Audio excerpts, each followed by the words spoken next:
You've heard it said that your reputation precedes you. I believe that. But I think one's reputation is only one part of your brand as a leader. What is your leadership brand? Well, I like to say that the characteristics of a true leader are that they support your ability to influence, uplift, engender trust, and demonstrate vision and integrity.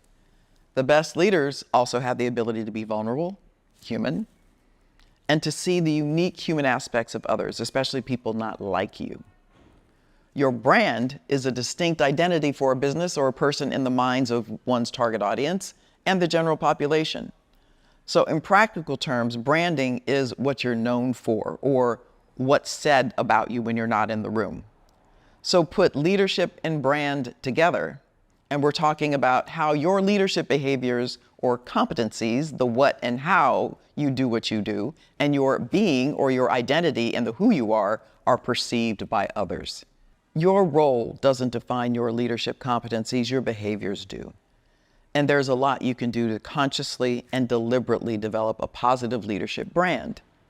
Whether you think of it as branding or not, making sure your coworkers know what you do, your quality standards, and how you work with others is essential. Keeping your head down and waiting to be noticed is never a good career strategy, even if your work is exemplary. Grab some coffee and check this out. Hi, I'm Jenny Clark, a conscious leadership expert who spent 2 decades in executive recruiting and talent management. Having worked with giants like Google, Spencer Stuart, I discovered that the secret to transformative leadership lies in the 5 dimensions of conscious leadership. And I'm here to help you unlock your full potential. Join me on this channel as we embark on an honest and vulnerable journey together to become the kind of leader that genuinely inspires organizational transformation. I have a few ways you can get involved in this conscious community. First, I've created a free career map to help you uncover your next career move. Second, I've created exclusive content for you with a community of like-minded leaders. And lastly, I send out a free newsletter every week. To learn more, check out the description of this video. When I wrote my book, Career Mapping: Charting Your Course in the New World of Work in 2011, I included a formula for personal branding that included authenticity, reputation, image, and value. Since then, I've updated personal to leadership, as I think we can all exhibit leadership behaviors regardless of our title or level in an organization. And I swapped out authenticity for competency. There are 4 key areas for developing your leadership brand, and they are competencies, reputation, image, and value. Let's start with your competencies. These are skills, behaviors, and capabilities. This is about how well you do your job, arguably more important than any of the other elements of your brand. Lead with your competencies. They can be a proxy for experience. Expertise arises from demonstrating excellence repeatedly. What are your top functional and leadership competencies? The second one, your reputation.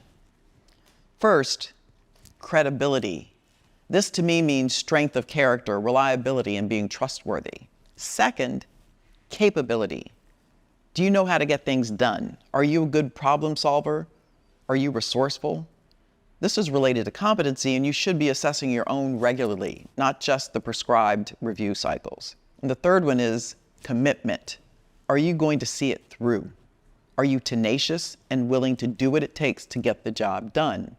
This also means aligning the necessary resources and holding yourself and others accountable to see things through. The question becomes, do you know what your reputation is? How do you know? Well, you ask people you can trust. You need to develop a network inside and outside of your employer to support your ongoing development. Some call this their personal board of directors. These are the people you trust to tell you what you might not want to hear, but need to hear. Similarly, be sure you are giving feedback to those on your team, whether peers, direct reports, or superiors. Your feedback should include what people need to hear and be offered empathetically.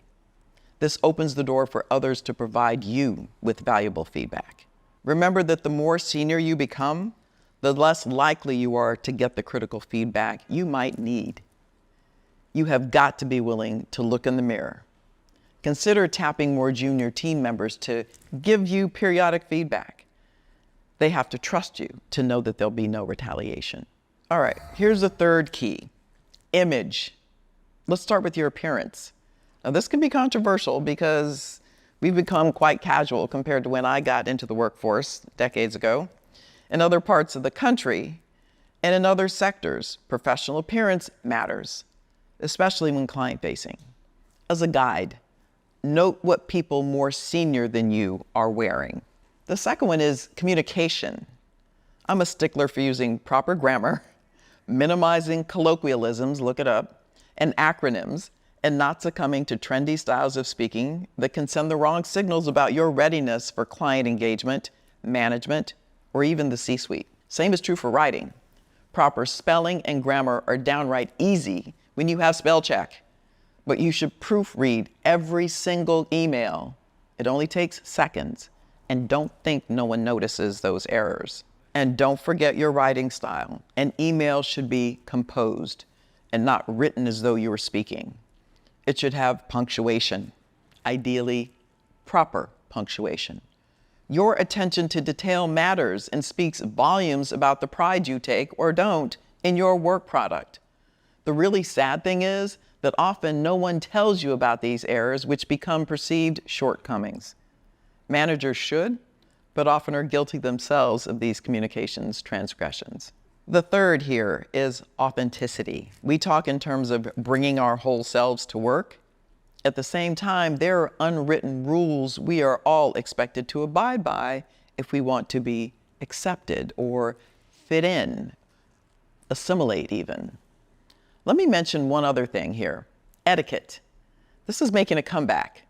Some of us never learned the niceties of social etiquette. It might be knowing which knife and fork to use when dining out, when to send a thank you note, even when to stand and shake hands. These seemingly inconsequential things still matter in the workplace, especially if you are client-facing, and especially in certain parts of the world. Imposter syndrome, which is essentially a fear of being your authentic self, seems to have hit epidemic proportions. From what I've read and observed, it stems from low confidence, fear, anxiety, and perfectionism, among other things. Combat imposter syndrome with practical tools that silence the negative self-talk and boost confidence levels. And by all means, seek professional help if it continues. So here are the key image questions. How are you showing up? Does the way you communicate convey professionalism and inspire confidence? Can you fit in and still be authentically you? Number 4, value. First, context. There can be a misalignment between how you were valued in one role or organization and where you are now. Value is relative, not absolute. This also means you don't let someone tell you what role you should take if it doesn't meet with your professional objectives. Second, the value proposition. Express what makes you uniquely valuable for specific needs. Leverage competencies for roles that might have seemed unrelated to highlight the full range of your competencies. You should be able to tell people what they're getting when they get you on their team. Third, demand. Understand market demand. For example, AI experts are hot right now. Maybe you want to get additional training or certification to stay ahead of the pack. Key value questions. What do you bring into the table? Are you indispensable? As in, do you have what the market needs? I want you to take these next steps. Create your branding statement. I have a template that you can download from my website that will walk you through how to create your own branding statement. Don't shy away from this. Your goal is to become aware of how you are being perceived by asking those you work with. And then leverage your leadership brand. With colleagues, demonstrate what good leadership looks like, and your colleagues will look to you for guidance. With clients and customers, your competency and expertise can shine along with your ability to understand their needs and anticipate trends affecting their business. Enhance your career development opportunities inside your organization by getting to know people in other groups. Your brand precedes you and opens the door to build internal relationships that can allow for collaborations and even new roles.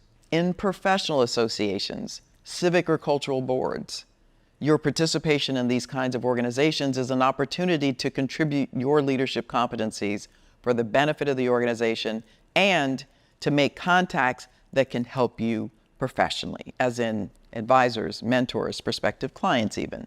You are building an external network that will support you throughout your career. Here's what I want you to take away. Your competence, your reputation, your image, and your value determine your leadership brand. Get the inputs you need from others to know where you stand. And keep this in mind, all the branding in the world will not cover up your true nature as a person and as a leader. Model conscious leadership behaviors and expect the same from those around you. Actively manage your leadership brand for yourself, yes, but through actions that support others. Be known for driving accountability for practices that honor the truth, integrity, and wellness, starting with yourself. I know firsthand how taking that first step can be the catalyst for a life-changing transformation. I remember the moment I decided to harness my own strengths, and it made all the difference in my career. That's why I've created a career mapping tool just for you to help you uncover your unique competencies and leverage them to design your own career map. Take the first step toward your next level by clicking the link in this video description, and let's start this incredible journey together.